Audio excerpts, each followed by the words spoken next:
If you're thinking, hey, I can just use my rip fence to act as a stop block for repeatable cuts using my miter gauge, if you're thinking that, get that thought out of your head right now. What can happen is when you're making your cut and you're going through, this piece can get stuck between your rip fence and your blade, and then it will shoot back at you, which we call kickback. So to avoid kickback and to avoid that happening, never use your miter gauge with your rip fence. What you can do instead is you can clamp a piece of wood to your rip fence well behind the blade,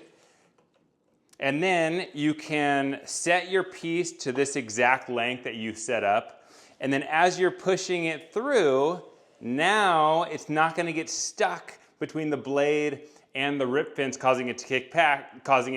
back because there's a little space here. So this is one way that you could get repeatable cuts with your miter gauge. You can also make repeatable cuts with your miter gauge by attaching a long piece of plywood with a couple of screws and then clamping a small piece of wood to that plywood to act as a stop block. If you want to learn everything there is to know about using the 7 most common power tools in woodworking, which includes the table saw, I have a digital course called Master Your Power Tools. That course is on my website, thomaswoodworkingacademy.com, and enrollment is only for a limited time, so make sure you get over there so you don't miss the launch.